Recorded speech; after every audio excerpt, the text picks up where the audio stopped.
Bien, mesdames, messieurs, donc nous avons franchi les 150 et donc merci à tous et à tous qui êtes ponctuels pour ce rendez-vous mensuel. Nous avons beaucoup d'habitués, c'est un plaisir de vous retrouver en ce début d'année. Je vous souhaite à toutes et à tous à nouveau, au nom des équipes des Colonnes et des participants, des vœux chaleureux pour une année qui, j'espère, personnellement et professionnellement, sera satisfaisante, mais dont on va voir que sur nos terrains du développement durable, les rendez-vous et les échéances sont lourdes, cruciales, complexes. Donc à nous de jouer. Donc merci de nous retrouver. Cet exercice est un exercice, vous le savez, de partage. Je rappelle toujours la méthodologie pour que l'angle sous lequel ceci est fait soit bien clair pour tout le monde. C'est un angle de partage, c'est une sélection de ce qui nous paraît dans le paysage complet et si possible international à chaque fois, nous alerte un peu sur ce qu'il faut retenir, essayer d'approfondir, de comprendre. J'essaie d'être au-delà de la revue de presse. C'est pas une revue de presse, c'est vraiment une revue des tendances, des trends et des sujets de fond qui doivent nous amener à réfléchir à l'aide de deux experts. Et nous accueillons, et je les en remercie beaucoup, deux experts de ces questions de durabilité, de rapport aux entreprises. Donc, Patricia Criffo, qui est une chercheuse, enseignante à l'École polytechnique, et que tous ceux qui connaissent les sujets des RSE ont pu déjà lire de nombreuses fois, car ces études de référence ont marqué très fortement nos travaux et ont été des milestones importants dans la construction de la réflexion. Donc, je leur remercie de nous éclairer à nouveau sur comment elle voit un peu le paysage actuel et futur. Et nous devons nous projeter en ce début d'année aussi sur le contexte international, sur la façon dont, notamment sur le continent africain, cette RSE européenne s'applique ou pas. Et j'ai demandé à un expert que je connais bien, qui est un expert très pertinent sur ce qui se passe en Afrique et qui nous parlera de Dakar, où il est. Merci à Matouba d'être parmi nous et de partager un peu ce regard de manière critique, de manière un peu franche, comme vous savez le faire. Voilà, alors donc, partant de cette approche, là, j'entre directement dans le sujet. Comment nous voyons un petit peu le débat de janvier. Il est clair que les grands sujets sont sur la table, ils seront marqués l'année à nouveau, tant les sujets sur l'énergie, sur que sur la réindustrialisation et sur les termes de l'échange dans un contexte qui est, j'y reviendrai forcément un tout petit peu, marqué par la fragmentation géopolitique qui va connaître inévitablement en cette année 2023 des secousses nouvelles. Une des conséquences, je dirais, c'est que côté occidental, Europe, États-Unis, euh, et ça entraîne le business et l'économie privée, il va falloir qu'on réaffirme nos intérêts et nos valeurs. Euh, Ça, c'est un sujet assez fort et par ailleurs que l'innovation, l'investissement dans la durabilité, eh bien, se fasse d'une manière qui soit plus organisée versus les territoires, versus la mobilisation pertinente de la ressource. Voilà. Alors maintenant, qu'est-ce que ça donnera? Nous allons en parler. Je voudrais donc vous proposer trois lignes de force dans cette lecture. Mon sentiment est quand même que l'on voit très nettement en ce début d'année le fait qu'il y a une prise de pouvoir de la société civile qui fait que nos sujets ne sont plus qu'une question d'activistes. Bien, c'est très net aujourd'hui.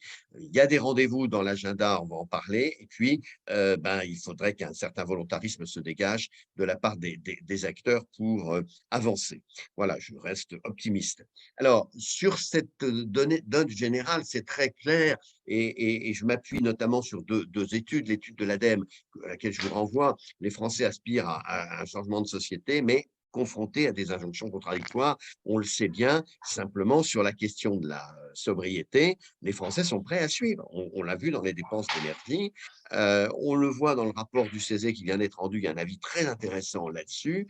Il y a on est sorti des débats, faut mais qu'est-ce qui va se passer? Mais j'ai peur, mais non, c'était mieux avant et cetera. C'est pas ça la le climat de société et il entraîne à des changements simplement, les accompagnements, à la fois, politiques et les accompagnements, techniques, économiques ne sont pas, au rendez-vous de manière satisfaisante et ces ajustements-là sont au cœur du sujet. Mais on voit bien que la progression des nouvelles valeurs, des nouveaux acteurs, et donc, c'est là qu'est le moteur aujourd'hui d'une dynamique très fondamentale. Le mot civilisationnel revient souvent dans la bouche des experts ici et là. Moi, je ne pense pas qu'il soit exagéré. Alors, ça appelle de la part du privé aussi, une réaction. J'insiste là-dessus parce que, à part quelques, initiatives, heu, il est très clair que cette RSE, aujourd'hui, elle est tirée par un bloc de droit dur qui s'impose, plus que par un volontarisme positif, spontané des acteurs économiques. Et c'est là où il y a un problème, assez, pour le privé, assez fort, dans sa mobilisation, qui est, très dispersée aujourd'hui, voire très insuffisante. L'argent a été beaucoup dépensé ces 2 dernières années sur les rachats d'actions, sur, une rémunération finalement le rendement du capital n'a pas bougé, contrairement à ce qu'avait demandé le rapport Perrier pour compenser un certain nombre de choses, on le fera pas et je m'appuie sur la recommandation du World Economic Forum à l'appui de l'étude Global Risk annuelle qui vient de sortir et qui appelle à des efforts communs, de dialogue public-privé. Exactement même tonalité de la part du Global Compact International dans un rapport qui vient de sortir et c'est là où je trouve que l'initiative qu'a pris le Crédit Mutuel, de ce fameux dividende social, très substantiel puisque 15 du résultat net accordé à des actions pour la société, c'est pas rien, c'est vraiment là, une prise en compte que l'entreprise doit travailler pour la société, mais c'est une initiative très isolée à sa manière. Alors, dans un contexte où les rendez-vous sont là, les plaques géopolitiques, ça, vont bouger très, très fortement, je ne reviens pas là-dessus, mais vous connaissez bien sûr tous les points sensibles et en Europe notamment. Heu, Là, on aura des conséquences quant au prix de l'énergie, quant, aux émissions de GES qui stagnent aujourd'hui pour toutes ces raisons, il y a problème et la crainte, elle est probablement, du côté des difficultés d'ajustement et d'accompagnement social, qui, font penser que nos sociétés peuvent être très bousculées par, les efforts qu'on va demander, et sont pas forcément, aptes à prendre à accepter des changements faciles. C'est probablement notamment du côté des salaires qu'il faudra aller voir les marges, versus l'inflation, les marges d'accompagnement, mais y aura-t-il de ce côté-là des évolutions? Et puis il faut que du côté vraiment de l'engagement financier, de la finance durable, c'est ce que demande l'AMF, ce que demande un certain nombre d'acteurs. Il faut vraiment, que l'on, on évite dans ce domaine de faire n'importe quoi. Voilà. Alors, les rendez-vous de 2023, on les connaît à peu près, hein. Alors, l'application de l'accord, on en avait parlé la dernière fois, mais là, le fameux accord de Kunming-Montréal, maintenant, il est clair, il est établi. Il y a énormément de sujets. C'est plutôt une conférence qui a marqué des résultats intéressants. Je note pour les entreprises que la création de crédits biodiversité est une innovation qui n'était pas attendue, mais qui peut avoir des conséquences intéressantes. Le retour du Brésil et les chantiers européens qui sont lancés, dont la taxe carbone aux frontières, qui est extrêmement structurante si elle se met bien en place, et autres choses. Donc là, on a des points importants. Ajouter que à la suite de Sharm el-Sheikh, le président de la République en a parlé, il y a quand même une problématique sur le financement de la transformation, tant mécanismes de réduction, d'adaptation et autres. On voit bien que, on ne sait pas très bien comment on va adapter le système financier international pour qu'ils mettent l'argent à disposition des pays, mais dans quelles conditions garanties? ça, les questions sont très nombreuses et les pays du Nord se sentent assez réticents d'ouvrir des canaux de distribution qui ne présentent pas toutes les garanties d'efficacité attendues. Et là, on a un débat extrêmement fort de gouvernance générale qui met un peu en suspens notre capacité à financer les promesses. Bon. C'est un point sur lequel on reviendra, mais qui sera important en 2023, notamment avec le rendez-vous qui est prévu, je crois que la France notamment y jouera un rôle, qui est prévu en milieu d'année. Alors, quelques échéances à avoir à l'esprit. Ce traité sur l'interdiction du plastique et les recyclages du plastique au niveau mondial, il est là, il se cherche, il avance, il est évidemment extrêmement important. À noter que les ONG ont assigné quand même les entreprises les plus significatives dans ce domaine.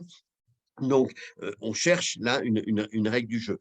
Il y a l'échéance sur les métaux critiques, ça c'est un sujet qui va s'amplifier. L'arrivée aussi des modifications sur REACH. Et moi, je pense que compte tenu de sa place dans l'économie mondiale, la réflexion sur le tourisme durable, comment on canalise, comment on protège, elle est là. Elle est là et elle va avoir des conséquences. Alors, plein d'autres chantiers, on pourrait être citer, j'en mets quelques-uns là devant vous, mais on en reparlera en 2023, mais sans parler sur tous les chantiers, notamment la mise en place des ESRS, notamment la question de la restructuration des fonds, article 29, c'est-à-dire le règlement européen SFDR sur la finance durable, la question de l'emploi senior qui en France a émergé avec le débat sur les retraites, mais qui devient une exigence de responsabilité important. Entre autres, il y a beaucoup de points qui vont devoir mobiliser les acteurs économiques. Alors, est-ce que ces acteurs se mobilisent vraiment? Est-ce qu'on n'est pas dans ce débat de suivisme aujourd'hui par les acteurs économiques, tellement il y a d'initiatives publiques, tellement le cadre, notamment européen, devient contraignant? C'est une vraie question, et je disais au début que certains y répondent plus que d'autres, mais ils ne sont pas nombreux. Pour autant, il faut que les entreprises se prennent par la main là-dessus pour réfléchir à ne pas être simplement suiveurs en la matière et faire de la compliance pour de la compliance, notamment parce que le poids du reporting est très important, mais prennent des initiatives pour accélérer la transformation des modèles. Alors ça, c'est un point de rendez-vous pour les acteurs qu'on aimerait bien voir un peu progresser fortement. Alors, il y a des blocages idéologiques, on les connaît, on les voit bien. La modification en fin d'année du code AFEP-MEDEF, il ne va pas très loin sur la gouvernance durable, pas grand-chose. Le secteur tech ne montre pas l'exemple. Dieu sait s'il est au cœur des enjeux. Parlons pas du secteur oil and gas qui a pu afficher 200 milliards de profits et qui râle aujourd'hui sur les super profits liés à la rente de la crise de l'énergie. Euh, Peut-être, à part cette question de la deuxième main qui bouge pas mal, le recyclage qui se fait, circularité qui avance un peu, mais on ne voit pas tellement de réflexion sur l'utilité sociale et on voit beaucoup de stratégies de montée en gamme d'entreprises qui veulent aller sur le luxe, je pense à l'hôtellerie aujourd'hui, etc., au lieu de répondre à des besoins de base. Et le débat fondamental, c'est celui du partage du résultat, de la valeur. Je l'évoquais à propos du dividende sociétal, mais là-dessus, il n'est pas tellement proactif. Et en France, il y a eu une négociation avec les partenaires sociaux là-dessus, ça n'a on n'a pas été très, très loin. Voilà. Bon. Le petit exemple quand même qui est intéressant, Air France, très contraint sur ces questions de carbone, a réussi une émission de Green Bonds d'1 milliard pour se refinancer sur des engagements durables. C'est intéressant. Mais je veux signaler quand même l'appel qui a été fait par le patron du Collège des directeurs de développement durable, notre ami Fabrice Bonifay, qui a envoyé des messages qui ont été assez suivis, assez écoutés, que je rappelle là, et pour lequel il implore de la part des entreprises que vraiment elles adaptent leur logiciel, elles ne se contentent pas de suivre, encore une fois, une réglementation et de dire ce qui est fait, mais d'aller beaucoup plus loin pour anticiper des transformations structurelles. Alors, à ce sujet, je porte à votre connaissance et vous renvoie à la publication dans la version française de la Harvard Business Review d'un article, alors qui n'est pas nouveau, hein, qu'on connaissait, mais de Mark Kramer et Pfister, qui reprend l'esprit shared value de Porter, mais qui résume très, très, très bien cette exigence de transformation. C'est fait avec la lecture américaine, c'est autour de la problématique de l'ESG, mais elle dit bien comment l'entreprise doit surtout ne pas se contenter d'afficher quelques initiatives, mais doit réfléchir à une articulation de ses objectifs fondamentaux en termes de performance financière mesurée et aller jusqu'à bien interroger sa propre création de valeur. Donc, c'est une réflexion intéressante et que je vous recommande. Euh, je termine souvent par la recommandation sur les ouvrages du mois qui me paraissent être très utiles à consulter. Évidemment, à mon avis, un indispensable, c'est le dernier livre d'Éloi Laurent qui résume assez bien la mutation que certains diront inévitable, d'autres diront en cours, de notre modèle économique général. À mon avis, il n'est pas trop exigeant, il est pointu.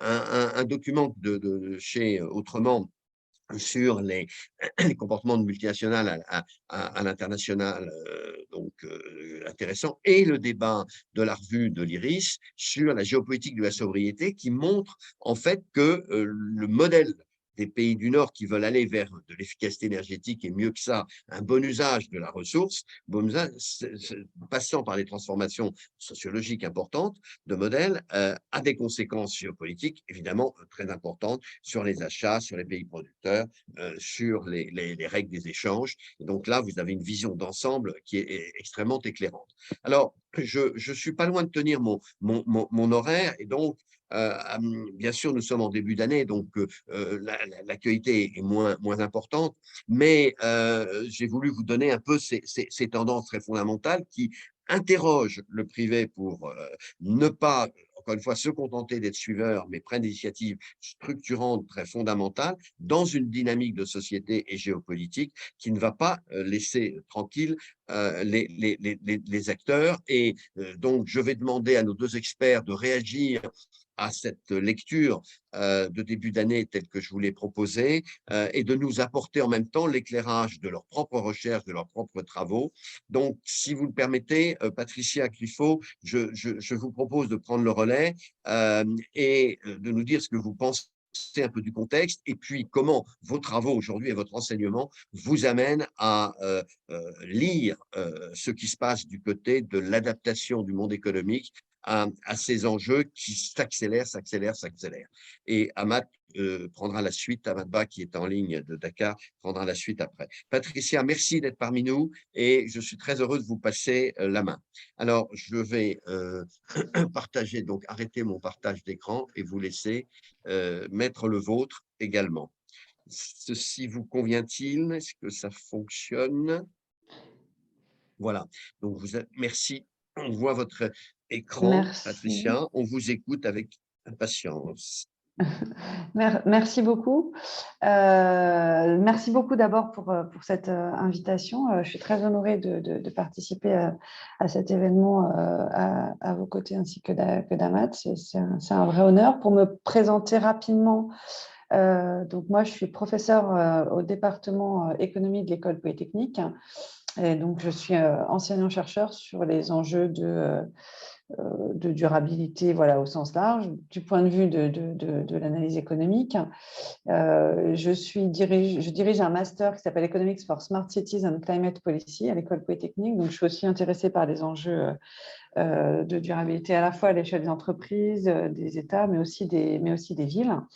Et puis, je suis directrice scientifique adjointe d'un centre interdisciplinaire qui s'appelle Energy for Climate. Donc, c'est voilà, un thème qui m'intéresse beaucoup en termes d'enseignement et de recherche. J'ai aussi une casquette public policy parce que je suis vice-présidente de la commission climat et finances durables de la CPR. Donc, Oui. voilà, j'ai aussi ce petit éclairage public policy. Donc, voilà pour la présentation rapide de mes fonctions pour vous expliquer un petit peu d'où je parle, tout simplement. Mais c'est très important, et notamment la CPR, où vous avez récemment pris des positions un petit peu dures. Hein. L'objectif, on n'a pas l'ACPR sur les enjeux climat et finances durables, on n'a pas un pouvoir de sanction en fait. Non, Donc mais mais c'est d'injonction. voilà, c'est ça, un D'injonction. peu de supervision et d'encouragement à pousser vraiment la transformation du secteur de la finance, des banques et des assurances, voilà, en faveur Oui. de la finance durable. Donc voilà, la sortie du charbon, sortie des énergies fossiles, et puis plus généralement la promotion des enjeux de durabilité. Alors comme vous l'avez très bien rappelé sur l'actualité, c'est vrai qu'on est dans un contexte où il y a un peu une profusion réglementaire en la matière. Et pour faire suite à la demande que vous m'aviez faite sur mon intervention sur les enjeux de RSE, performance et gouvernance, en fait, je m'étais dit, alors je vais voilà, donc c'est bon, hein, vous voyez bien le défilement Oui, des oui. diapos, que j'allais finalement partager avec vous un sujet qui est vraiment à la croisée des enjeux de pousser les entreprises à se transformer vers un modèle plus durable, tout en satisfaisant quand même ces contraintes réglementaires, hein, donc le faire de manière proactive, mais aussi dans la perspective de respecter aussi les obligations, et puis de s'interroger plus généralement comment transformer la contrainte en opportunité pour la performance, qu'elle soit financière ou qu'elle soit extra-financière. Donc, à la croisée de ces différentes dimensions, il y a un sujet que j'ai trouvé particulièrement intéressant ces 2-3 dernières années, c'est celui des bonus RSE, qui sont en fait des dispositifs qui visent à indexer les traditionnels bonus Oui. indexés sur la performance de l'entreprise. Un certain nombre d'entreprises décident de les indexer sur la performance RSE. Et donc, ça semblerait être un petit peu est-ce que c'est la solution miracle ou pas pour vraiment initier cette transformation-là. Donc, j'ai pas mal travaillé ces dernières années sur ce sujet-là. D'abord parce que la question de la rémunération des dirigeants, c'est un sujet Évident. Oui. qui est très important. Depuis des décennies en économie, on s'intéresse à cette question-là. C'est un sujet aussi très controversé. Chaque année, à proximité des assemblées générales d'actionnaires, revient sur la table et dans les débats la question de la légitimité des hautes rémunérations et la légitimité des critères qui fondent ces rémunérations-là. Et c'est vrai que depuis quelques années, on voit apparaître des dispositifs dans lesquels voilà, les grandes entreprises, mais aussi des entreprises de taille plus moyenne, déclarent indexer les bonus de leurs dirigeants sur cette performance RSE. Alors, pourquoi je dis que c'est à la croisée aussi des enjeux réglementaires? Parce qu'en France, la loi PACTE de 2019 invite, alors ce n'est pas une contrainte, elle ne force pas les entreprises à le faire, mais en tout cas, comme pour la plupart des réglementations sur la RSE, elle invite à faire de la disclosure, c'est-à-dire de la divulgation Mhm. des composantes variables de la rémunération des dirigeants basées sur les critères de performance RSE. Donc, c'est quand même un signal qui est quand même assez fort. L'idée derrière ça, c'est que ça encouragerait les cadres à sacrifier des rémunérations de court terme en faveur d'un engagement à long terme. Et ce sujet est d'autant plus important qu'il n'y a pas énormément de travaux de recherche qui ont été faits là-dessus, parce que c'est assez récent, qu'il n'y a pas beaucoup de données, et Mhm. que donc c'est un sujet qui est vraiment intéressant à creuser, en fait. Alors, pour vous donner un peu un état des lieux, est-ce que c'est une pratique qui concerne une minorité d'entreprises ou pas? En fait, c'est un phénomène récent, mais qui a tendance à gagner vraiment en importance ces 2 dernières années. Par exemple, là, je vous ai mis sur la diapositive des chiffres tirés d'une étude de Pricewaterhouse qui rapporte que dans les entreprises listées dans l'indice FTSE 600, quasiment la moitié en fait déclarent mettre en place ce type de bonus fondé sur la performance RSE et 80% pour les membres du conseil d'administration. Donc, alors, c'est pas leur rémunération, hein, c'est pas les jetons de présence qui sont indexés là-dessus, mais en tout cas, ces membres de ces administrateurs déclarent que cette performance RSE, c'est vraiment un facteur de performance à long terme. En moyenne, si on veut avoir un chiffre un peu plus large, dans l'ensemble des pays de l'OCDE, à peu près plus d'un tiers des entreprises utiliseraient les critères ESG dans leur bonus, en leur attribuant un poids, parce qu'on peut très bien mettre des critères, mais lui attribuer un poids très faible, là, un poids jusqu'à 15%, donc ce qui est loin d'être négligeable.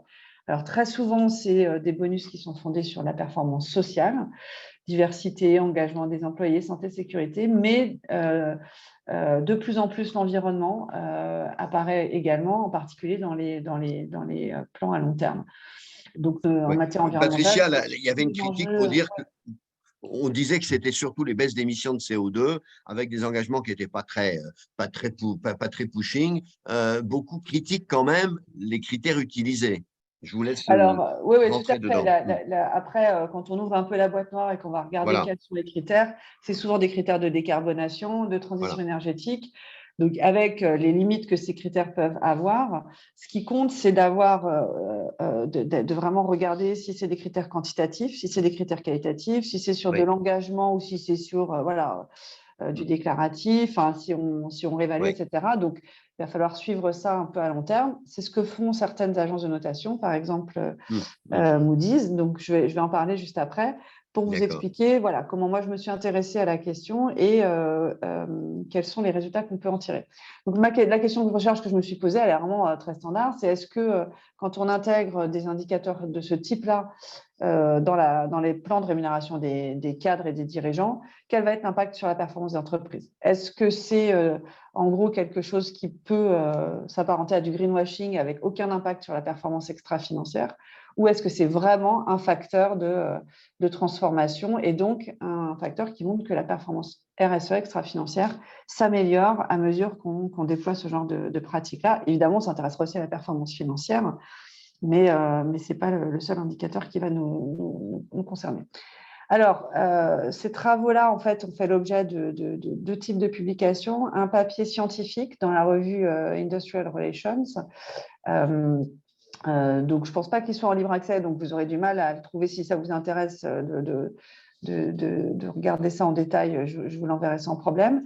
Mais plus récemment, il y a juste avant les vacances de fin d'année, j'ai publié une note de l'Institut des politiques publiques qui, en fait, traduit, vulgarise un peu la méthode et les résultats qu'on a obtenus dans ce papier scientifique et qui, elle, cette note est en accès libre. Donc, je vous ai mis le lien, vous l'avez sur la diapositive. Je donnerai le lien à Oui. Ecolinde pour diffusion, Oui. mais voilà, n'hésitez pas à aller consulter cette note parce qu'elle est pour le coup très, très pédagogique et elle reprend vraiment les principaux résultats de l'étude. Donc, qu'est-ce qu'on fait dans ce papier? Hop, je vais y arriver. Il ne veut pas. Voilà. Donc, notre approche, c'est de proposer une étude empirique donc pour comprendre un peu ce lien RSE-performance à travers cet enjeu de bonus RSE, en utilisant en fait des données qui sont issues de mesures de ces bonus sur les pays de l'OCDE, sur l'ensemble des pays de l'OCDE pour la période 2004-2008. Donc, on a à peu près plus de 3400 entreprises. Donc, c'est vraiment on fait du big data quoi, là-dessus. Et sur une période assez longue, puisqu'on couvre quasiment une quinzaine d'années. Donc, ce qui nous permet d'avoir des techniques quantitatives un peu élaborées pour traiter ces données-là. La méthode principale qu'on a, je ne vais pas passer, je vais pas du tout détailler, mais c'est une méthode qui permet, le point important, c'est que c'est une méthode qui permet vraiment d'identifier le sens de la causalité. Ce que la plupart des études empiriques ont souvent du mal à faire. Là, avec un échantillon de cette taille-là, on est capable d'avoir des méthodes assez pointues là-dessus et très robustes en l'occurrence. Donc, les données qu'on utilise, c'est les données de Moody's, donc de l'agence Vigeo Eiris, qui note les efforts des entreprises pour intégrer ces critères ESG dans la rémunération des cadres et des dirigeants, dans le cadre de leur grand domaine d'évaluation qui est sur la gouvernance des entreprises. Donc, la base de données Vigeo Eiris, pour vous donner un aperçu, c'est à peu près 5000 entreprises évaluées, 500 indicateurs, plus de 3 millions de lignes dans la base et 180 États aussi qui sont évalués. En général, les moyennes, donc Vigeo Eiris met une note entre 0 et 100 sur tous ces indicateurs, les 500 indicateurs, là, avec une relative sévérité, puisque si on se fixe le seuil des 50, en moyenne, les notes sur les critères ESG sont assez rigoureux finalement. Il semblerait sur la période 2010-2018 une légère amélioration. Donc les entreprises, ce qui a tendance à montrer que les entreprises prennent le virage, ces grands groupes, ces grandes multinationales prennent le virage de la RSE en matière sociale, en matière environnementale, une moyenne qui s'améliore de plus 7 points, plus 10 points sur ces deux critères-là, la gouvernance aussi, les droits de l'homme, et puis un recul par contre sur l'implication des communautés locales et un recul sur les relations sur les marchés, la prise en compte des enjeux avec les clients et les fournisseurs. Donc voilà pour les tendances. Pour les tendances globales sur la période. L'intérêt de cette base de données, donc c'est sa taille et c'est sa couverture mondiale en fait. On couvre l'Europe, l'Amérique du Nord, l'Asie-Pacifique et les pays émergents. Qu'est-ce qu'on a, nous? Donc, on se focalise sur ces données, sur ces bonus RSE. Un phénomène très net, c'est qu'avant 2010, il n'y en a pas. D'accord? Donc, c'est vraiment quelque chose qui est apparu dans la dernière décennie. Et de 2010 à 2018, on a une forte augmentation avec à peu près quasiment 1000 entreprises, donc un peu moins du tiers, qui adoptent ces contrats-là. C'est à peu près 20% des chantiers. Et particulièrement dans la période récente, depuis 2015. Donc, il s'est passé quelque chose en 2015. Les accords de Paris, ça a sans doute été un élément important. Et puis, en France, les lois qui imposent de la divulgation là-dessus. Alors, je pense que j'ai déjà pas mal explosé mon temps de parole, non, Patrick? Non, ça va. On va se donner encore un petit moment parce que, en fait, vous aviez dans l'étude précédente, très connue, montré que l'impact sur la performance des actions RSE bougeait de 4 à 11%. Vous vous souvenez de ces chiffres très importants. Et vous aviez dit à l'époque que c'était l'implication dans la gouvernance qui était peut-être le facteur de causalité le plus significatif. Est-ce que vous maintenez ces conclusions, Patricia? L'étude que je présente là aujourd'hui, en fait, va exactement dans ce sens. C'est-à-dire que dans la suite de ces travaux sur RSE Performance, on se dit, mais voilà, quel est le facteur de médiation? La gouvernance, donc c'était notre principale piste. Voilà, on ouvre la boîte noire de la gouvernance et on regarde un critère important de gouvernance qui est celui de la rémunération des dirigeants. Ce n'est pas le seul, mais c'en est un important et on regarde comment ça joue sur la performance à la fois RSE et financière. Donc à la fois extra-financière. Donc qu'est-ce qu'on montre? En fait, on montre que globalement, ces bonus RSE, alors je passe sur la partie plutôt un peu générale, un peu cadre conceptuel. Je vous montre directement le tableau des résultats. On montre que, donc la première ligne du tableau vous montre que sur l'ensemble des entreprises présentes dans notre base, donc à peu près 3500, introduire des bonus RSE, ça a un effet négatif sur la performance financière. Le ratio de rentabilité des actifs ou rentabilité des capitaux propres, le signe est négatif et significatif. Donc, les entreprises qui mettent en place ces bonus voient leur performance financière diminuer et la performance extra-financière, elle, par contre, s'améliore. Voilà. Donc, il semblerait que ce critère de rémunération des dirigeants, ce soit quelque chose qui vienne à l'encontre des résultats que la RSE aura un effet positif sur la performance financière de l'entreprise. Mais, donc, ça, c'est le premier niveau. Quand on ouvre la boîte noire de la gouvernance de manière assez frustre, en fait, on regarde juste l'impact d'un critère. Nous, on s'est dit, mais concrètement, il y a différents modèles d'entreprise, il y a différents business models, il y a différentes manières d'intégrer la RSE dans sa stratégie et dans sa gouvernance. Donc, on est allé regarder, on est allé faire la distinction entre les entreprises qui ont plutôt une gouvernance de type partenarial, donc qui cherchent vraiment à prendre en compte les attentes des différentes parties prenantes, versus les entreprises qui ont plutôt un modèle actionnarial, qui sont focalisées sur la rentabilité à court terme et la préservation de la valeur pour les actionnaires et qui sont finalement assez peu engagés, assez peu proactifs sur la prise en compte des intérêts des autres parties prenantes. Pour info, ce modèle actionnarial, c'est la moitié de notre échantillon. Hein. Donc, c'est pas… voilà. Donc, notre échantillon, il se divise à peu près en deux groupes relativement homogènes de ce point de vue-là. Alors, dès qu'on tient compte de la gouvernance, vraiment du modèle de gouvernance de l'entreprise, le lien négatif sur la performance disparaît totalement pour les entreprises partenariales, donc pour celles qui sont vraiment tournées vers un modèle durable. Ouais. Par contre, pour les entreprises qui ne sont pas tournées vers ce modèle durable, alors l'effet négatif persiste. Donc, mais ce que ça veut dire qu'une entreprise qui finalement est très centrée sur le profit à court terme, ses actionnaires, etc., assez peu sur ses parties prenantes, si du jour au lendemain, elle décide de mettre en place des bonus RSE, ça, les marchés financiers vont le sanctionner. Très clairement. Et la performance RSE ne s'améliorera pas. C'est ce qui se passe aux États-Unis et c'est tout le débat américain en ce moment. Par contre, les entreprises qui, elles, ont vraiment développé un modèle un peu cohérent de pratique pas uniquement sur on adopte un bonus comme ça de manière RSE, de manière isolée, mais voilà, on essaye d'avoir une réflexion un peu sur la complémentarité des pratiques. Alors, l'effet négatif sur la performance financière disparaît totalement. Et l'effet positif, il est quasiment doublé, par exemple, pour la performance environnementale. Ça, c'est un résultat très fort, hein. Le coefficient, il est multiplié par 2 pour l'environnement. Ce qui veut dire qu'on a vraiment des entreprises dont voilà, l'impact sur ces enjeux-là, la biodiversité, la lutte contre le changement climatique, etc., est renforcé. Et les autres, pareil pour les aspects droits de l'homme, donc ça aussi, c'est très important. L'engagement sociétal, pareil, sur tous les coefficients, sur tous les paramètres, le coefficient est plus important. Donc, c'est vraiment, voilà, on a réussi à identifier un peu le facteur explicatif, un des facteurs explicatifs importants du lien RSE performance à travers la gouvernance, en décomposant de manière assez fine les choses, quoi. Ce qui milite pour monétiser les impacts, notamment carbone et autres, pour compenser, et ça devrait aller dans ce sens. Hein. Exactement. Donc voilà, tout à l'heure, on disait finalement quels sont les critères qu'on met dedans, etc. Plus vous mettez les critères environnementaux, plus ça améliore la performance environnementale de l'entreprise. Donc plus ça a un impact en fait. Si vous n'en mettez pas, évidemment, ce n'est pas celui-là qui va ressortir. Donc il faut bien, on va dire, designer ces bonus-là pour en avoir un effet important, quoi. Voilà, écoutez. En conclusion, alors peut-être je vous laisse conclure. Oui, pour conclure, finalement, ce qu'on montre, c'est que ça peut être intéressant d'adopter ces bonus RSE, mais évidemment pas de manière isolée, pas de manière comme ça, un peu comme la cerise sur le gâteau.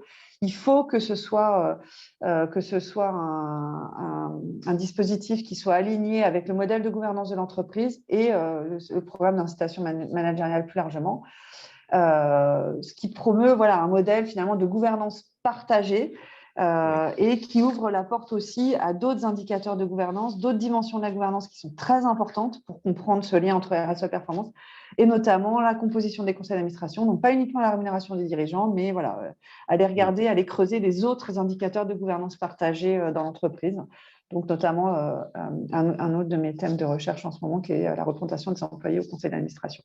Voilà. Et merci de nous éclairer sur ces facteurs moteurs de la bonne gouvernance durable. Mais Patricia, puisque vous venez de rappeler vos études sur ces questions-là, est-ce que ça ne doit pas interroger plus profondément, on en parlera dans d'autres occasions, mais je vous laisse simplement ouvrir l'horizon sur la notion de performance en tant que telle, parce que en fait, elle est relative. Cette performance. Le rapport Perrier dit qu'il faut baisser le rendement. On a trop de rendement aujourd'hui et on sous-paye en fait la société et les acteurs et les autres acteurs. C'est aussi sur la notion de performance qu'il faut aller chercher la marge de manœuvre. Hein. Mais ça, ce sont des débats. La question, c'est le débat sur le just profit. Ce sont des questions sur les taux qu'on va mettre pour les dirigeants, parce que on peut avoir une manne qui est plus ou moins importante. Il faut probablement aller plus loin dans toutes ces réflexions-là. Pour l'instant, vous établissez les corrélations, voire les causalités, mais on ne pourra pas rester sans débat sur le juste profit, sur le taux de juste rémunération qui est donné aux dirigeants qui ont fait bouger les critères environnementaux, etc. Hein. Alors, je pense que d'accord ou pas? Je vous laisse alors, je suis pas tout à fait d'accord. Pour moi, c'est pas un problème de définition de la performance. Ce sujet-là est important et il va être, à mon avis, clé dans ce qui va sortir de l'ISSB, de cette nouvelle normalisation comptable. Donc ça, c'est fondamental. Mais ça, c'est plutôt à l'échelle, on va dire, un peu de la normalisation de l'information, des indicateurs de performance et de performance durable. Et je ne dis pas que ce n'est pas un sujet important, mais je pense que pour identifier vraiment le lien, comment est-ce qu'on peut créer ça, il y a aussi un sujet de partage de la valeur. Donc, évidemment, il faut bien définir la valeur, mais il faut aussi savoir la partager. Là, ce que j'ai mis en avant aujourd'hui, ce matin, c'était vraiment cet aspect partage de la valeur. Et si on change un peu les règles pour les dirigeants et si on bouge, on essaie de faire bouger ça. Ça, c'est vrai, quel que soit l'indicateur de valeur qu'on prend. Voilà. Ouais. Donc, voilà, ce n'est pas conditionné à l'indicateur de valeur qu'on prend, puisque j'ai regardé ce qui se passait sur la valeur financière, la valeur extra-financière, etc. Mais après, vous avez tout à fait raison. Là où je suis d'accord, c'est que voilà, la question de comment on mesure cette valeur-là et comment on la normalise a évidemment des enjeux extrêmement importants.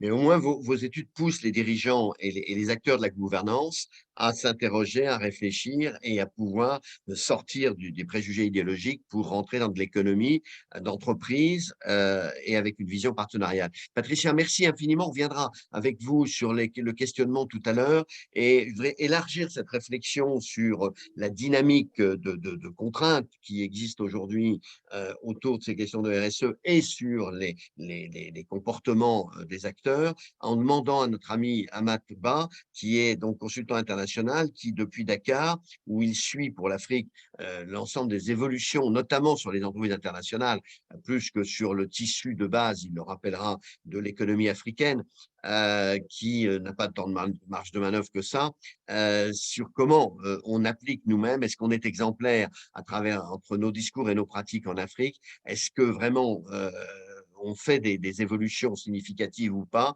Amat, je serais heureux de t'entendre sur le contexte, de réagir à notre actualité. Quelle est la vôtre et comment tu vois le choc entre le business international et les besoins de l'économie africaine? Amat, tu as la parole. Merci Patrick, vous m'entendez bien? Oui, tu as mis ta Ok. vidéo. Par contre, la vidéo n'a pas démarré. Bon, voilà. Léo, je vous laisse Oui. régler. Voilà, vas-y, Amat, tu peux y Voilà. aller. Merci beaucoup Patrick. Alors, je suis très heureux de vous retrouver aujourd'hui pour faire un peu le lien entre l'actualité internationale RSE et les réalités africaines, parce que nous sommes dans un monde globalisé et le système des vases communicants fait que ce qui se passe chez vous a un retentissement très fort chez nous. Et pour parler de la RSE, il faut Tu peux mettre revenir. ton image, Amat, parce que je ne vois pas ton image. Bon, Alors, voilà, merci. ma Excuse-moi. caméra était. Voilà, Voilà, ça y est. merci. Voilà, excuse-moi. Très bien. Merci. Donc, je disais que nous avons, nous, découvert au Sénégal et en Afrique la RSE au milieu des années 2000, à un moment où nous étions confrontés à des questionnements assez puissants. On subsait l'urgence climatique.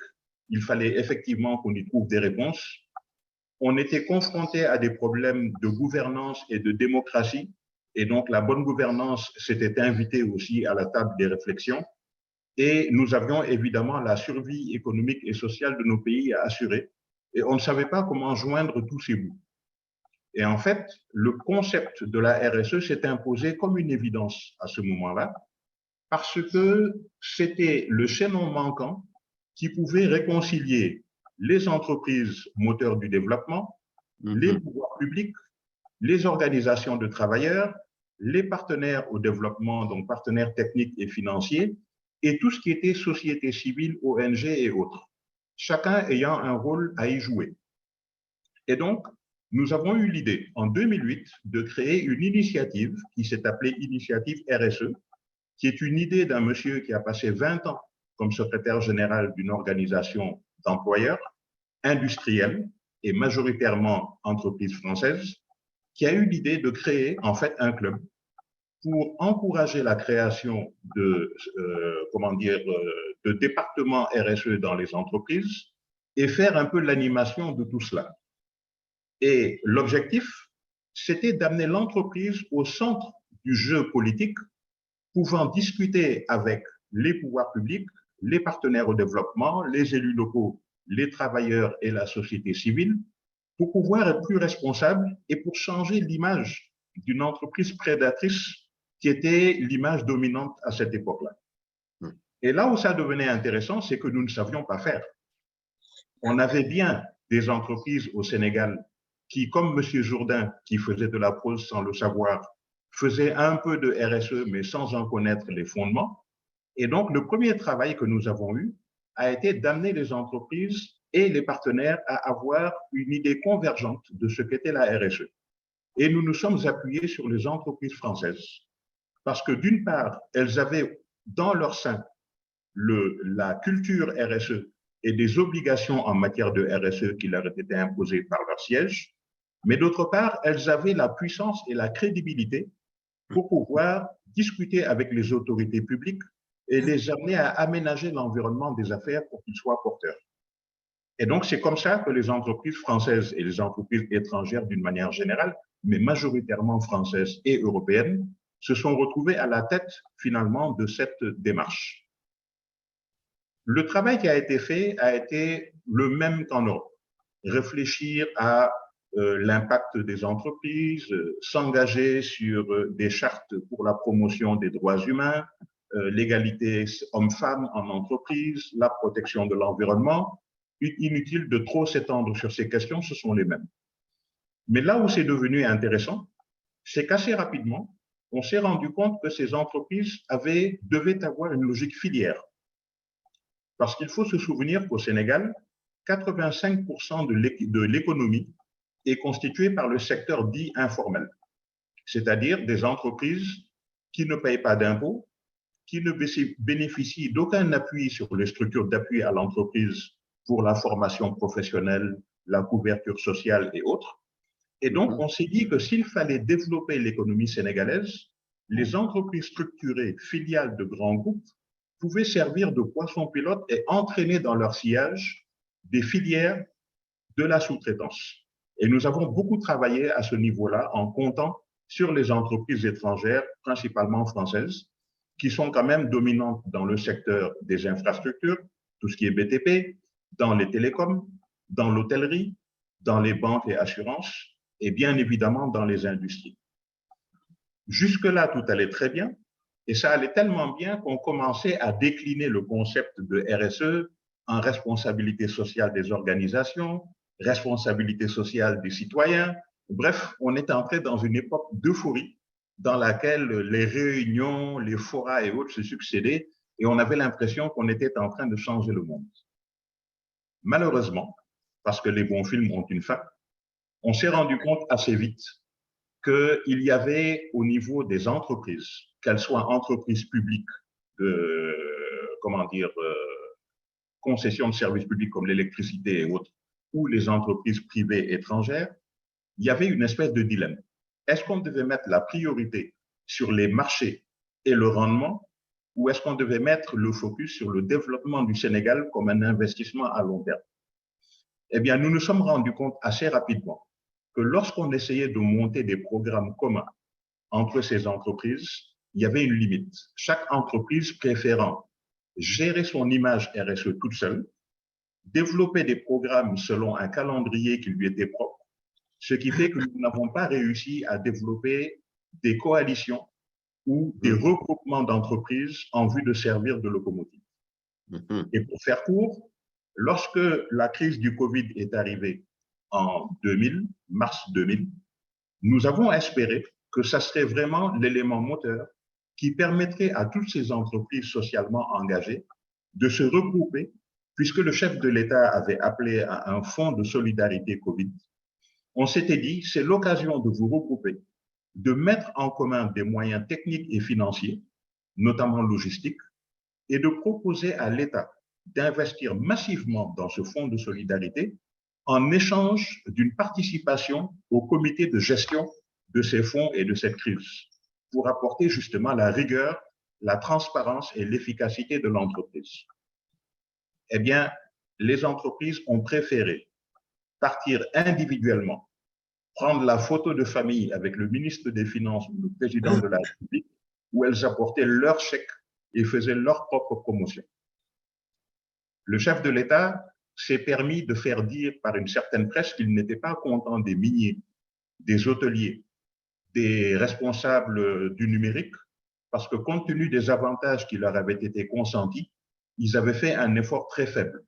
Eh bien, ils sont revenus avec un chèque supplémentaire individuellement et ils ont présenté donc la photo de famille.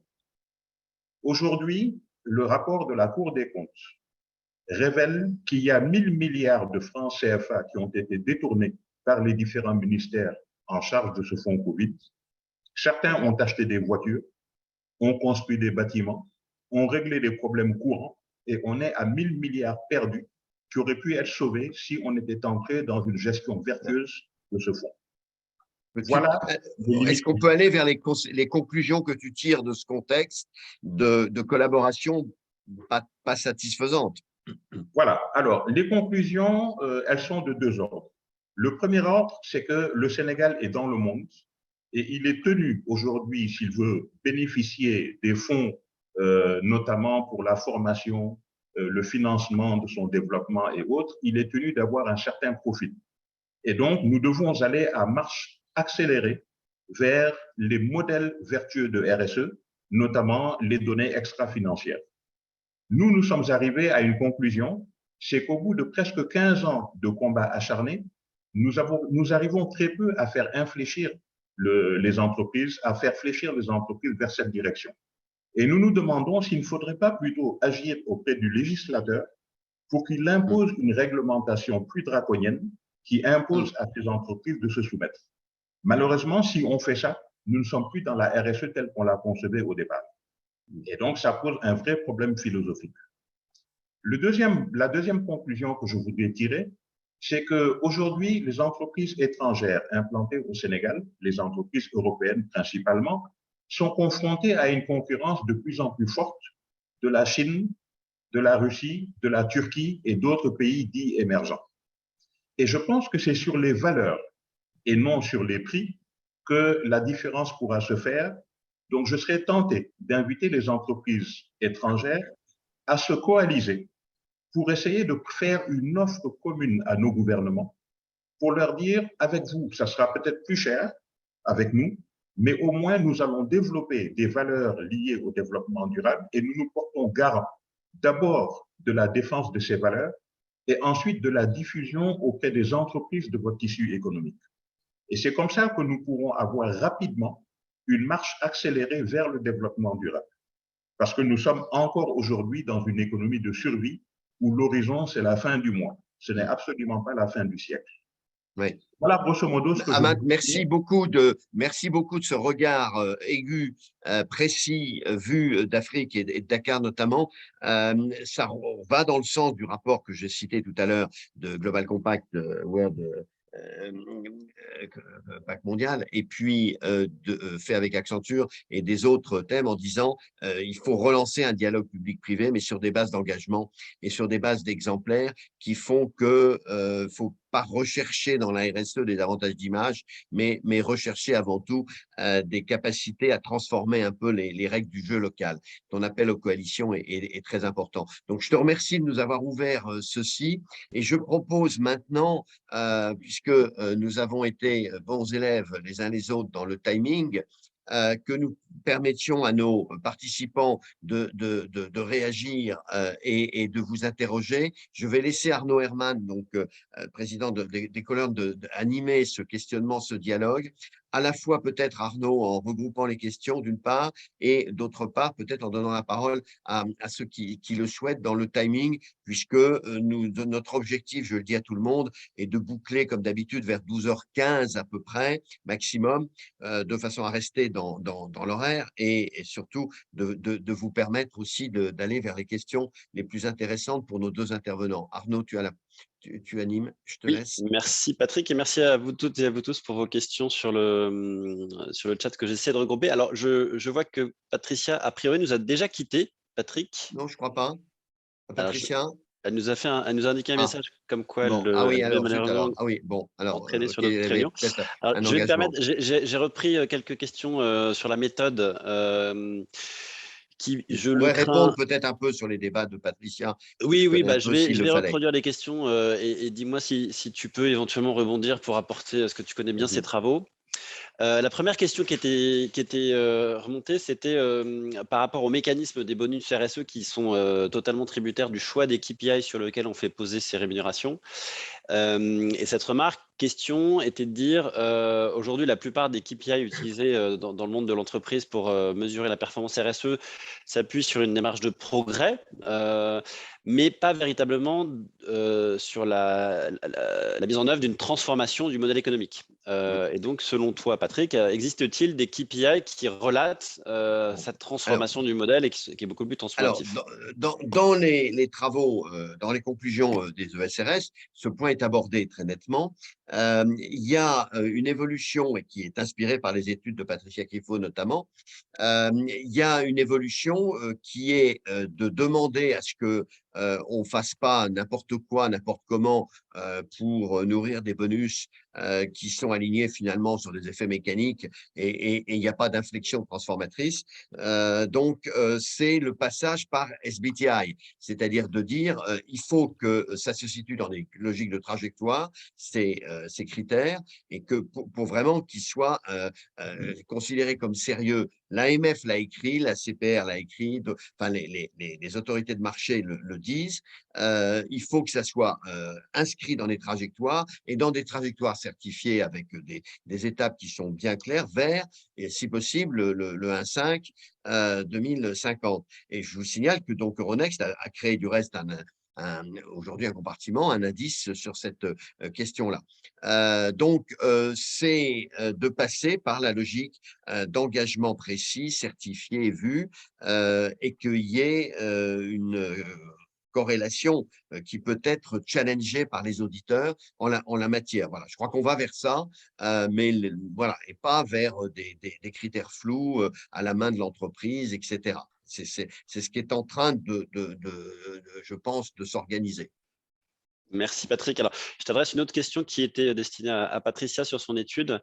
Elle insistait sur le fait que les résultats dépendaient in fine beaucoup plus du profil de gouvernance et d'une orientation plutôt actionnariale versus plutôt partenariale. Est-ce que tu saurais nous dire, selon toi, quels sont les critères qui permettraient de distinguer ces deux typologies de modèles de Alors gouvernance? là, on est dans un domaine qui est en pleine recherche, qui est en plein flou et que on n'a pas traité très bien, il n'est pas formalisé. M'occupant de la normalisation, je peux en témoigner. Ça viendra, ça va venir, mais effectivement, dans ce domaine, l'entreprise partenariale, c'est celle qui a à la fois un dialogue qui fonde la question de la répartition de la valeur sur les rémunérations. C'est celle qui a une logique fiscale et une logique mécénat qui font qu'elle évite la descente aux enfers du taux de contribution à la société, comme on l'a pu le constater dans beaucoup d'entreprises ces dernières années, donc qui n'a pas comme seule logique d'attribuer le résultat vers les rachats d'actions. Donc, c'est une entreprise qui, dans la méthode d'approche au sein du conseil sur les résultats et sur ensuite le suivi, a un dialogue ouvert, transparent, qui est challengé, notamment en Assemblée générale. C'est dans ce sens que le dividende sociétal, à mon avis, est une rupture intéressante parce qu'il dit, moi, de toute façon, quel que soit le rendement, eh bien, j'affecterai 15% à la société au sens large pour la transformation. Donc, on voit que ça bouge, mais ce n'est pas formalisé, ce n'est pas organisé. Pour la première fois, et à l'IFA, ça a été un signal, les administrateurs commencent à dire oui, il faut en parler. Bah, jusqu'à maintenant, c'était tabou, c'était l'omerta, c'était vraiment l'autocratie du dirigeant qui gérait cette question-là. Il faut le reconnaître, il faut le dire, et c'était comme ça. Bon. Donc là, on est dans une phase qui va probablement, autour de ces évolutions-là, voir des inflexions en accord avec les actionnaires, parce que la situation de Danone a quand même jeté un froid dans cette incompréhension entre actionnaires et dirigeants sur ces engagements. Hein. Voilà pour répondre facilement à un sujet qu'on pourra reprendre dans un autre. Voilà, et peut-être une dernière question, là aussi, tu me diras si tu peux répondre à la place de Patricia, mais les données sur lesquelles se basait l'étude se terminaient en 2018, données de Moody's. Il s'est quand même passé pas mal d'événements significatifs depuis. Est-ce qu'on peut estimer que les résultats seraient différents, enfin de cette étude seraient différents aujourd'hui après les différentes crises qu'on a vécues? Je sais pas. C'est vrai qu'il faut des bases de données scientifiques bien faites et des cohortes statistiques fiables. ce qui a toujours été la force des études de Patricia, je ne suis pas capable de répondre à est-ce que l'évolution est lisible dans les résultats ou pas. Mais il faut encourager, mais il faudrait que les entreprises travaillent un peu plus, on l'a souvent dit, sur ces études et pas avoir simplement les chercheurs seuls de leur côté. Bon, mais bon, voilà. Merci Patrick d'avoir suppléé Patricia Non, brillamment. je ne peux pas la suppléer, je ne suis pas capable. Mais je me tourne maintenant vers Amat, pour qui quelques questions viennent d'être posées sur le film, même si je vois que vous avez commencé à y répondre. Deux questions un peu différentes pour commencer. Vous avez conclu en rappelant que l'enjeu aujourd'hui en Afrique, en tout cas au Sénégal, c'était un enjeu de fin de mois versus fin du monde. Pour autant, n'y a-t-il pas une sorte de contradiction par rapport aux différentes crises, quelles qu'elles soient, climatiques, sociales, etc., qui peuvent émerger en Afrique et vont probablement se renforcer? Et comment résoudre ces dilemmes et quelles solutions trouver pour s'inscrire dans une recherche de valeur long terme et ne pas se focaliser uniquement sur les questions de prix à court terme? Oui, alors par rapport à cela, juste une image. Faut-il refaire le monde tous les jours ou faut-il construire pierre après pierre? C'est un peu le dilemme que nous avons aujourd'hui. Depuis les indépendances, on a l'impression qu'on a navigué à vue en réagissant en fait aux facteurs externes. La crise pétrolière, aujourd'hui les difficultés qu'on a eues avec le Covid, tout ce qui était approvisionnement et tout ça, et donc pas de vision stratégique. Et tous les investissements qui étaient faits pour répondre à la demande sociale et aux besoins en développement étaient faits quasiment au jour le jour. Nous avons la chance, depuis quelques années, que l'Afrique soit perçue comme le marché de demain. Et on voit des entreprises se précipiter avec des montages financiers savamment faits. En ce qui concerne la France, l'Agence française de développement est très active dans le domaine des infrastructures. Il faut savoir que notre TER vient de chez Alstom. Nous avons un bus électrique qui est en cours d'installation qui vient aussi de France. Les autoroutes sont fabriquées par Eiffage et ainsi de suite. Et tout ça, c'est avec l'appui de l'Agence française de développement. Donc, nous avons la possibilité de nous projeter sur les 20-30 prochaines années avec des contrats de concession. Alors que dans les 50 premières années de notre développement, c'était les États qui devaient acheter les services et bien évidemment n'en avaient pas les moyens. C'est ce qui a généré un certain retard que nous avons eu dans notre développement au niveau des infrastructures. Maintenant, il faut que les esprits se mettent au diapason de cette capacité que nous avons de projeter l'avenir et de créer les conditions. Et donc, l'économie formelle se projette dans les 50 prochaines années en prenant en compte l'urgence climatique et 85% des ménages sénégalais partent le matin de chez eux en laissant l'équivalent de 8 € maximum pour que la famille puisse manger. Et demain est un autre jour. Il faut réconcilier en fait ces deux mondes. Et c'est ça le challenge qui s'offre à nous, c'est que les deux sont possibles, les deux cohabitent, mais les deux ne s'entremêlent pas encore. Et je vois mal comment on peut assurer un développement avec des distorsions aussi importantes. Et donc, c'est ça, en fait, le vrai challenge, c'est faire en sorte que ceux qui sont en capacité de prévoir l'avenir et de s'organiser en conséquence puissent entraîner dans leur sillage ceux qui sont dans une économie de survie au jour le jour. Merci Amat. Alors, ça me fait venir deux autres questions différentes mais liées. La première, c'est que Philippe Varin, par exemple, qui était intervenu il y a quelques temps, nous précise sa vision, en tout cas son intuition, c'est qu'on est sorti d'une ère géopolitique guidée par la tension sur le pétrole et on va vers une ère géopolitique qui sera guidée par la tension sur les minerais. L'Afrique est un continent qui regorge de minerais. Est-ce que cette évolution géopolitique peut représenter un bienfait ou un problème pour l'Afrique et n'y a-t-il pas un risque de pillage systématique par les multinationales des minerais présents sur le territoire africain et comment envisager une approche durable de ce nouveau transfert et de l'attractivité apportée par les minerais en Afrique. Et question liée, c'est que dans les pistes de solutions d'encadrement possibles, quel rôle peuvent jouer les fonds de développement, qu'ils soient internationaux, européens ou nationaux? Et est-ce que ce ne sont pas à eux aussi d'apporter un cadre pour encourager la durabilité des investissements et des projets? Alors, les mines ont une particularité, c'est qu'elles sont au diable au vauvert. ce qui fait que finalement, peu de gens sont au courant de ce qui s'y passe. En général, les concessions minières sont faites entre des États et des grands groupes internationaux qui, pour la plupart, maîtrisent les process de financement. Autant dire que nous, Sénégalais, ne savons pas ce qui se passe dans nos mines au Sénégal. Et c'est la même chose pour le Burkina Faso, le Mali et autres. On a essayé, notamment au Sénégal, il y a l'ITIE, qui est une initiative pour la transparence dans le secteur des mines et des industries extractives. C'est en train d'avancer. Mais ça avance à une vitesse où on sent bien que le rapport de force qui est mis en place ne nous est pas favorable. Alors, c'est le lieu de regretter qu'après 60 ans d'indépendance, nous ayons des États africains qui parlent d'Union africaine, de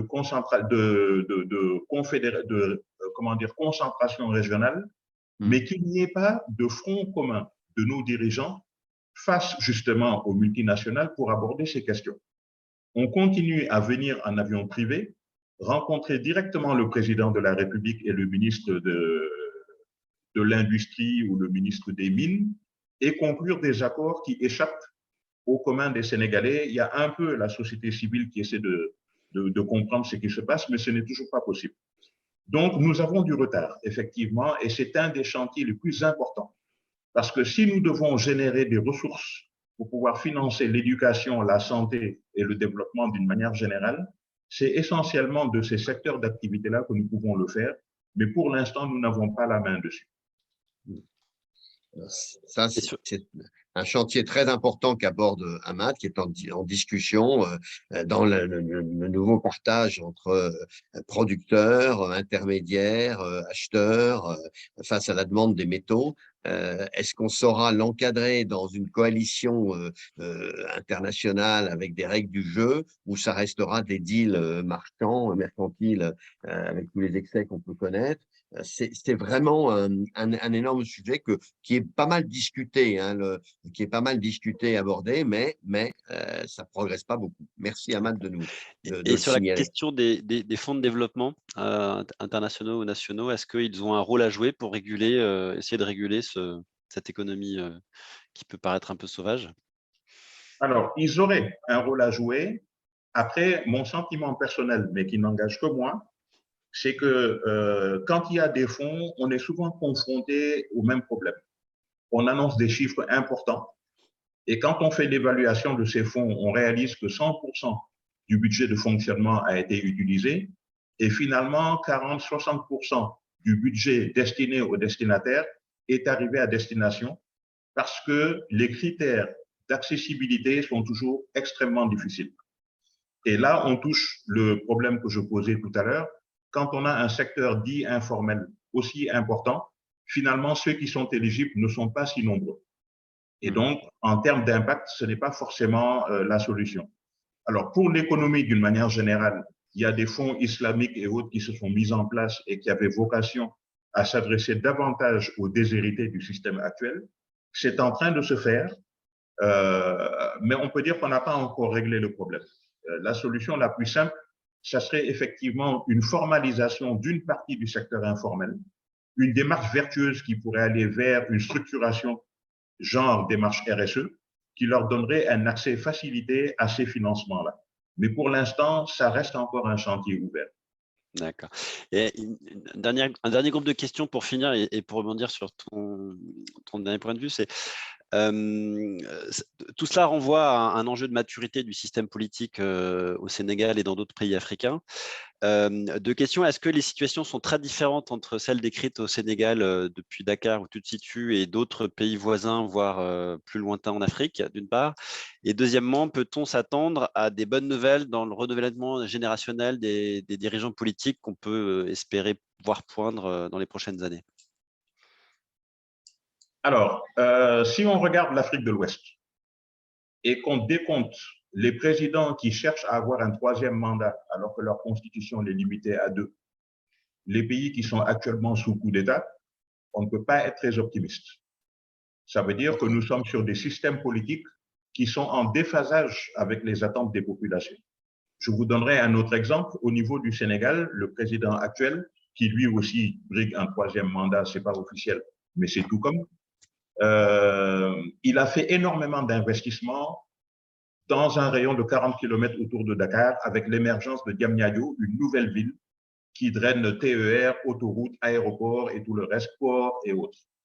Eh bien, aussi bien pour les élections présidentielles que pour les locales qui ont eu lieu en 2022, il a été battu dans quasiment toutes les localités qui sont sur ce parcours.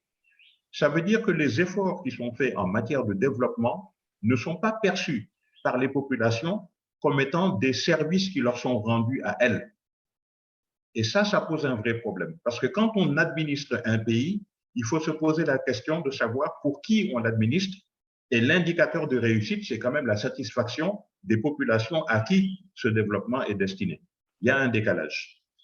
Et pour la deuxième partie de la question, nous sommes entourés aujourd'hui d'élites africaines qui sont très bien formées, mais qui malheureusement ont tendance à confondre équipement et développement. L'équipement en infrastructure, pour beaucoup, c'est de la dette avant toute chose. Alors que développer l'éducation, la santé, le contexte juridique et judiciaire pour que les affaires marchent, ça n'a pas l'air d'être la priorité des Africains. Oui. Ce qui les intéresse, c'est de régler leurs problèmes personnels et ceux de leur caste, entre guillemets. Et donc, tout ça, c'est aussi des facteurs des retards de développement. Merci, Ahmad, de cet éclairage qui engage donc l'Africain que tu es, mais ce qui, pour nous, ne nous exonère pas de notre propre engagement de responsabilité, car on ne peut pas dire que s'il y a des problèmes de gouvernance, il y en a dans tous les pays, il y en a chez nous, il y en a en Afrique, eh bien, les entreprises ne peuvent pas renvoyer la balle simplement aux acteurs de la gouvernance. Elles doivent aussi anticiper. C'est ça la démarche de responsabilité en réalité, de durabilité. Elles doivent anticiper en appliquant et en s'appliquant via leurs consommateurs, via leur chaîne de valeur, aussi des comportements qui évitent de spolier, qui évitent de créer des dommages, des distorsions, etc. Elles ont un devoir d'exemplarité. En tout cas, je pense qu'on rentre là dans une période avec le choc géopolitique qui fait que, je voudrais terminer là-dessus parce que à la fois les travaux de Patricia Grifo qui montrent que la gouvernance est déterminante et le contexte géopolitique rappelé ici qui montre qu'il y a vraiment des problématiques gigantesques, fait que les entreprises doivent prendre leur part et elles doivent choisir leur camp et elles doivent être des acteurs géopolitiques dans le sujet. Ton appel à travailler les coalitions, Ahmad, c'est ça. Hein, bon. Et donc, les entreprises doivent penser géopolitique, doivent penser leur anticipation, sinon, et ne pas attendre qu'elles soient simplement dans un cadre obligé et contraint. Et c'est là où elles doivent se sentir en charge d'une problématique dans leur domaine, qui n'est pas celui de l'ONG ou de l'État, mais qui est le leur. Voilà. Et là, on rentre dans un champ nouveau de la responsabilité qui n'est pas encore très lisible dans le monde économique aujourd'hui, qui n'est pas encore très bien éclairé par les acteurs. C'est ce que je rappelais, la prise de position de Fabrice Bonifay, qui disait, mais attendez, arrêtez des discours convenus et d'autosatisfaction sur la RSE, anticipez, allez voir la réalité de la transformation. Eh bien, je pense que en début d'année 2023, c'est vraiment cette interrogation que les professionnels, notamment lorsqu'ils sont bien formés, merci Arnaud, doivent avoir en tête et à l'esprit et au cœur. Hein, parce que c'est à eux de se poser les bonnes questions sur le bon système et la bonne manière de l'appliquer.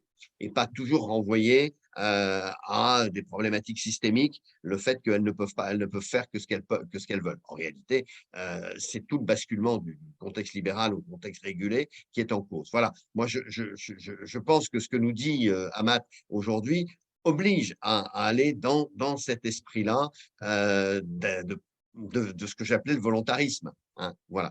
Merci. On tient bien notre horaire. On va essayer d'être aussi exemplaire toute l'année de cette manière.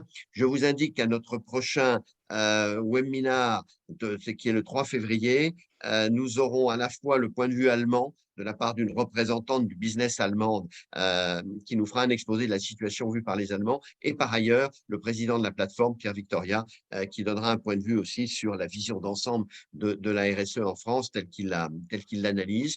Et je suis sûr que la matière, bonne et mauvaise à la fois, viendra nourrir nos travaux. Merci Arnaud, merci aux équipes.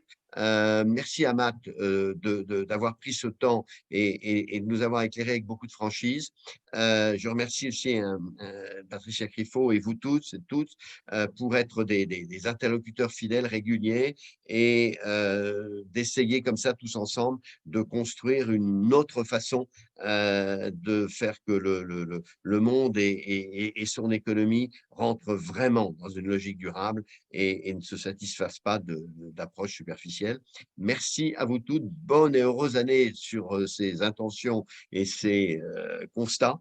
À nous de faire progresser les choses. Et merci. Et par l'équipe des Couleurs, on pourra donner suite à la transmission des documents et à l'information. Tu voulais donner un message, je crois, en conclusion, Absolument. Arnaud. Je te laisse Patrick. le dernier message. Voilà, à vous toutes et tous qui nous suivez avec assiduité et dans cette idée de transmettre davantage d'informations pour éclairer votre compréhension de ces enjeux. Nous avons tenu la semaine dernière notre première journée porte ouverte avec une série de tables rondes sur la question des compétences dans les différents métiers de l'entreprise. Si vous êtes intéressé, n'hésitez pas, ces sessions sont disponibles en replay sur notre site internet et vous pourrez approfondir la question de l'enjeu de la transformation des entreprises à travers la question de la formation des différents professionnels dans vos organisations. Voilà, parce que c'est un sujet de compétence avant tout et pas simplement de bonne intention. Merci Arnaud de tout ce que vous faites les uns les autres et bon courage, tous nos encouragements à toutes et tous qui œuvrez au jour le jour sur cette transformation. Bonne année, à bientôt.